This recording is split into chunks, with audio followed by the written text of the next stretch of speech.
Nothing changes until your mind changes. You can change your clothes, still have the whole mind. You can change your location, still have the old mind. You can change your house, still have the old mind. Nothing changes until your mind changes. And during that journey as a young man, I began to read the Bible at age 14. Ladies and gentlemen, I'm serious about this. I read this book at age 14.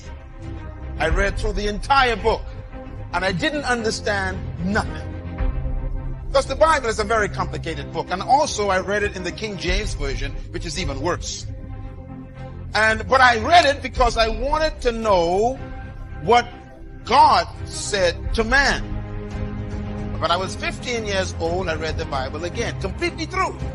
And I began to understand it. By age 16, I began to memorize big chunks of this book. And my school lessons went from F to A. I became an A student because of this book. It taught me that nothing was impossible. So my whole life was changed because I fed myself new information from that book, which changed my concept of me. And I discovered things like this. The greatest tragedy in life is not death. Some people think that when someone dies, that's the worst thing that can happen to you. That's not true. I discovered that the greatest tragedy in life is not death, but it's life without a purpose. Who am I? It's a tough question. And some of you think you've answered it, but it's not an easy question to answer. Normally when I ask people who you are, they tell me what they do. I didn't ask you what you did. I asked people, who are you? They say, I'm a nurse. I didn't ask you what you did. I want to know, who are you? How do you identify yourself? You shouldn't confuse yourself with your career. Your career is temporary. That means when you lose your job, then you lose your life. Who are you? Second question you must answer is, where am I from? Very important question. It's a tough question.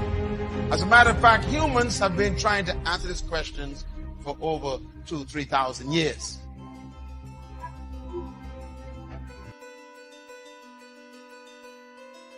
Today, they have been even attempting to say that you are from monkeys.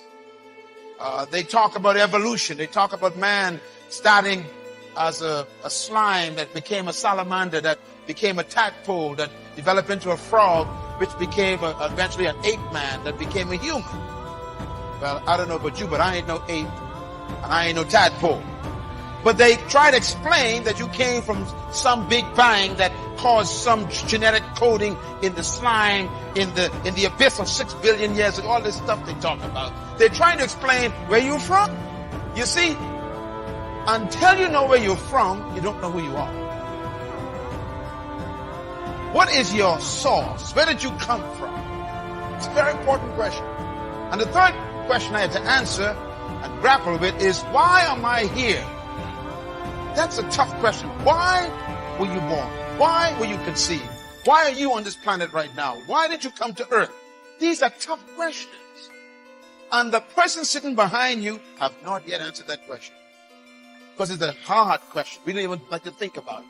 Why am I here? We ask that question silently.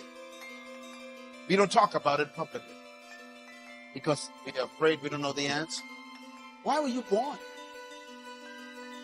I mean, they said when a man has sex with a woman and he releases semen into a woman, scientists have proven that over 600 million sperms rush toward the egg. And only one makes it. And guess who that was?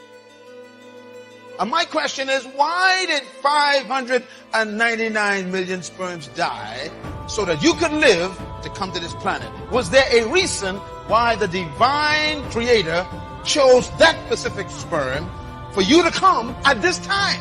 Why did you come here? It's a tough question. You didn't come here just to make a living and pay bills and then die. You didn't come just to make a living. You came here to make a difference. You came to deliver something that we're supposed to have. We got to find out what that is. You're not a mistake. You are not a biological accident. So why did you come here? It's a tough question. The fourth question everybody must answer is, what can I do? What is my true ability? And this is a tough question because most of the people in this church sitting here today are living below their true potential. You don't know what you're capable of. Why? Because we have accepted other people's opinions of our own ability. We've allowed people and culture and society to tell us what we can and cannot do. I was a victim of that years ago. I had to be delivered from people. Even living in this city, this town right here, could be your greatest curse. Because there are certain things they don't expect you to do in this town. They tell you how far you can go, what you cannot do, what's never been done, and you better don't upset the boat and don't achieve that here, and you can't do that here. They muffle your true ability. What can you do is the question. It's a tough question. And the fifth question, write it down, everyone must answer, is where am I going? This one has to do with your destiny. Where are you going in your life? Where will you be in the next 10 years? What do you see for the next 50 years of your life? What do you want to do with yourself in the next 40 years? What do you see in your life as your future destiny? What's your hope to become and to do in your life? Or are you simply waiting for the next paycheck? Is your life as short as the next bill you pay? Is there a sense of destiny in your life? God sent me here to talk to you, to let you know that you are not just here as a passing fantasy. You came to this planet because something that you need to do is still undone. You were created to live life with meaning and purpose. You are not a mistake. As a matter of fact, until you discover your personal reason for living, you will never be fulfilled.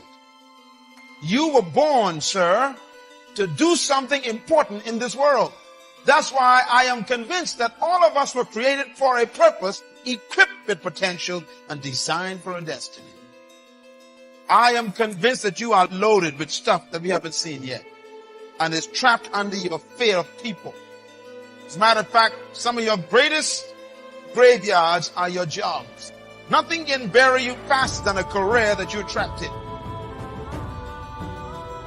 You were born to do something that the world needs. And that's why until you discover your purpose, you can never maximize your potential. I'm going to explain that to you in a few minutes before we go. Your purpose, madam, is the most important thing for you to discover. Because when you find your purpose, you automatically find your potential. And when you find your purpose and potential, you become unstoppable.